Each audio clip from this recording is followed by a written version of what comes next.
नमस्ते, अभिवादन आपका इनोसेंट इन्वेस्टर के इस नए वीडियो में। दोस्तों, एक न्यूज़ क्या आरबीआई की एक रिपोर्ट आई जिसमें उन्होंने काफ़ी अच्छी अच्छी बातें करी अपने देश के बारे में, और एक बहुत ही इंपॉर्टेंट बात उन्होंने कही। वो बात अगर आप मनी कंट्रोल की हेडलाइन से समझना चाहो तो काफ़ी आसान है समझना। Net profits of manufacturing company surged by 50% in financial year 2022। ये बात कह रही है आरबीआई, और हम इनके डॉक्यूमेंट में भी ढूंढने की कोशिश करते हैं। यहाँ पर आप प्रॉफिट के सेक्टर में देख सकते हो, सेगमेंट में देख सकते हो।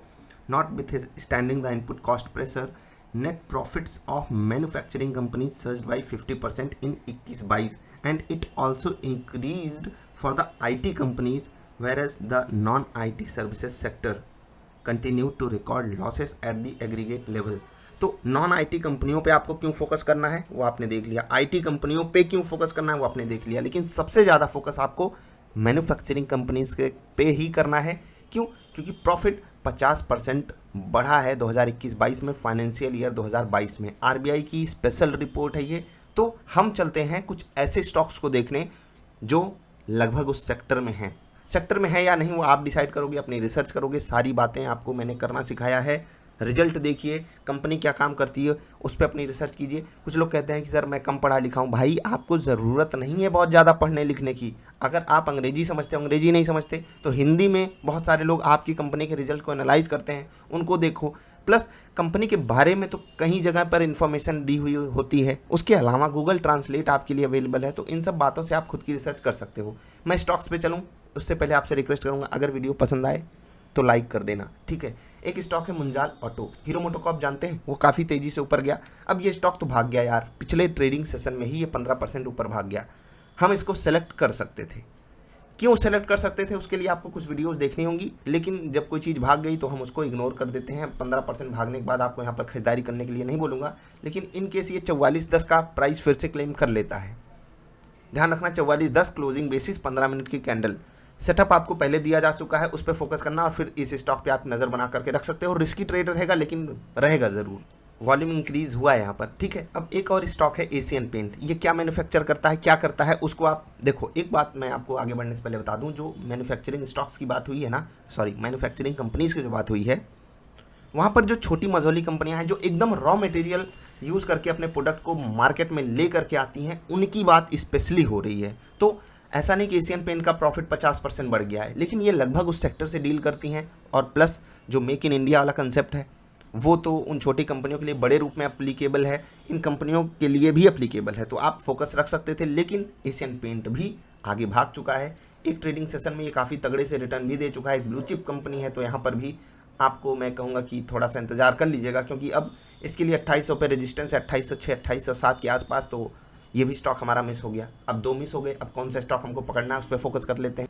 पहला स्टॉक रहेगा अल्ट्राटेक सीमेंट। भाई साहब, मतलब 5500 कमाल का लेवल है, 5505 एग्जैक्टली याद रखना, 5505 सेटअप और ट्रेड मिस मत करना। जो लोग वॉल्यूम एक्शन ट्रेडिंग के हिसाब से यहाँ पर ट्रेड पकड़ने की कोशिश करेंगे, उनको बता दूं कि जब मार्केट कोई बाउंस बैक दिखाती है तो वॉल्यूम एक्शन ट्रेडिंग की जो मतलब पॉसिबिलिटी है यूज़ करने की, वो आप अपने एंगल से थोड़ी सी कम कर दिया करो। और वहाँ पर जो छोटे टाइम फ्रेम पे चीज़ें घटित हो रही हैं उस पर आपको फोकस करना चाहिए। 2 से 5% का आपको यहाँ पर रिटर्न मिल सकता है। स्टॉप लॉस 2% के आसपास का होगा, इसीलिए मैंने 2% का रिटर्न कहा। वो रिस्क रिवार्ड 1:1 पे रखेगा, उसके बाद 1:2 और 1:2.5 भी हो सकता है आपका। ध्यान रखना, मैंने आपको लेवल पहले ही बता दिया। उसके ऊपर यहाँ पर बहुत बढ़िया ट्रेड मिलेगा। 5200 से 5500 के आसपास ये स्टॉक आकर के पहले से खड़ा है, ठीक। बड़ी बड़ी कंपनियां, एक दूसरी डिक्सन, प्राइस यहाँ पर भी ज़्यादा है, एक मोमेंटम यहाँ पर आ भी चुका है लगभग 4% का। लेकिन अभी भी उम्मीद यही है कि ये स्टॉक और तेज़ी से भाग जाए, क्योंकि 3530 के आसपास 3530.30 ये एक बहुत बड़ा लेवल है। चेक कर लेना कौन सी वीडियो, पिवट पॉइंट और फिबोनाची वाली वीडियो देखना, आपको पता चलेगा, ठीक। अब इसके ऊपर ये स्टॉक क्या करेगा, कमाल करेगा। तो एक बड़ी सी कैंडल बन चुकी है, हो सकता है रेजिस्टेंस मिल जाए तो अच्छी बात है, आपको ट्रेड नहीं लेना है। अगर नेगेटिव सेटअप बन जाता है अवॉइड कर देना, उसके ऊपर भले ही प्राइस रहे, ठीक है। एक स्टॉक जो काफ़ी मतलब स्टेबल है, सेफ है और सही सेटअप पे मिल रहा है, मैन्युफैक्चरिंग सेक्टर।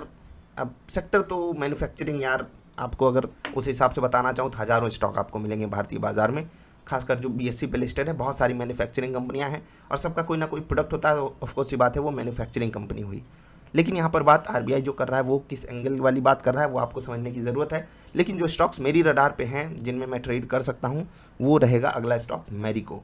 मैरिको पे आपको फोकस करना है, जहाँ स्टॉक खड़ा है ना यहाँ से 2 रुपये ऊपर, ठीक है, 2 रुपये ऊपर 484.75, ठीक, इसके ऊपर आपको यहाँ पर बढ़िया ट्रेड मिल सकता है।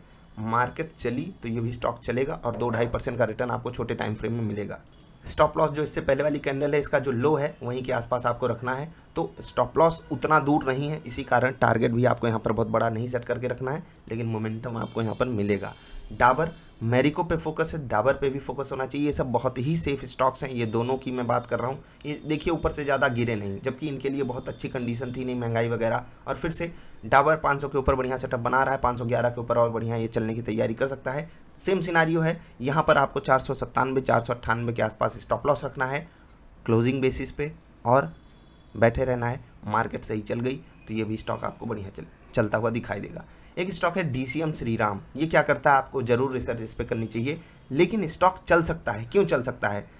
कई बार इसने कोशिश की है कि इस लेवल को बचा ले, ठीक है, चाहे आप यहाँ पर देखो चाहे आप यहाँ पर भी देखो, बचाने की कोशिश की, यहाँ पर भी वही सिनारियो, यहाँ पर मतलब कई बार मल्टीपल अटेम्प्ट, उसके बाद मार्केट ऊपर जा रही है। तो केवल टेक्निकल एक होता है ना कि टेक्निकल फील वाली चीज़ आ जाती है कि यार अगर इसके पास यहाँ पर सपोर्ट है तो बायर्स एक्यूमुलेट क्यों नहीं होंगे। तो आपको ध्यान रखना है 930 के ऊपर, यहाँ पर एग्जैक्टली मैंने लेवल छोड़ दिया क्योंकि वो लेवल थोड़ा सा दूर आ रहा था 934 के आसपास, तो आप 930 इसको थोड़ा सा लेवल साइकोलॉजिकल भी हो जाएगा, खैर जाने दीजिए। 934 परफेक्ट ट्रेड अगर उसके ऊपर निकल के मिल जाता है तो, बाकी 930 के ऊपर आप यहाँ पर ट्रेड लेना चालू कर सकते हो और बढ़िया ट्रेड आपको मिलेगा। सपोर्ट पास में है इसलिए टारगेट जो है 3 से 5% का दे सकता है, 2% का स्टॉप लॉस आपको यहाँ पर रखना है। जो सबसे परफेक्ट ट्रेड आपके लिए अवेलेबल है वो है IRCTC। मार्केट लगभग रिवर्सल दे चुकी है, मार्केट गैप अप कर सकती है और उसके सिनारियो में बहुत अच्छा टेक्निकल ट्रेडिंग सेटअप बना हुआ है IRCTC के लिए, साइकोलॉजिकल लेवल भी है, तो बहुत सारी चीज़ें आपके फेवर में हैं।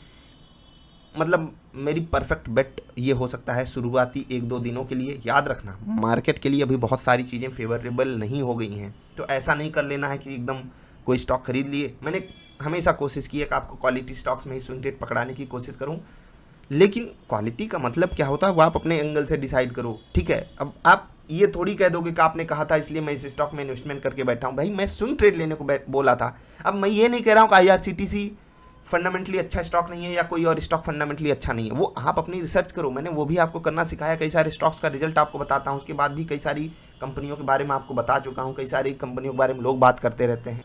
आपको ये देखना है कि उस कंपनी का बिजनेस आपको समझ में आता है या नहीं। बाकी मैन्युफैक्चरिंग कंपनियों की बात करें यार तो बहुत हैं। अभी बैटरी जो मैन्युफैक्चरिंग करती हैं कंपनियाँ, अमराजा हो गई, एक साइड हो गई, वहाँ पर भी शायद अमराजा, 1 मिनट चार्ट आपको दिखा देता हूँ। अमराजा में देखिए कितना बढ़िया ट्रेडिंग सेटअप बना हुआ है, 465, इसमें मैंने लेवल नहीं देखा है, लेकिन 465 के ऊपर ये बढ़िया चलने की कोशिश कर रहा है, ऐसा मुझे फील हो रहा है। आप एक काम कीजिएगा, यहाँ पर जरा पिवट पॉइंट लगा करके देखिएगा लेवल्स कहाँ पर हैं और खुद का लेवल निकालिएगा। और अमराजा बैटरी भी बढ़िया चल सकता है। मेरी परफेक्ट जो पिक है वो IRCTC और अल्ट्राटेक सीमेंट है। इन दोनों ही स्टॉक्स पे मेरी पूरी एकदम पुरजोर नज़र रहेगी, डिक्सन पे भी मेरी पुरजोर नज़र रहेगी, ठीक है। मैं अन्य स्टॉक्स को मिस नहीं करूंगा, लेकिन अल्ट्राटेक और IRCTC एकदम रडार पे रखूंगा। अमराजा को भी अब रडार पे रखना ही पड़ेगा। ये डॉक्यूमेंट आप RBI की वेबसाइट से डाउनलोड कर सकते हो। कोई सवाल सुझाव नीचे बताना। अगर आप मेरे दिए हुए स्टॉक्स के अलावा कोई और स्टॉक जानते हो तो वो भी आप कमेंट करके बता सकते हो जो आपकी रडार पे। अगर वीडियो नहीं पसंद आई डिसलाइक ज़रूर कर देना और नीचे अपने गुस्से भरे शब्द भी लिख सकते हो। अभी इतना ही, नमस्कार।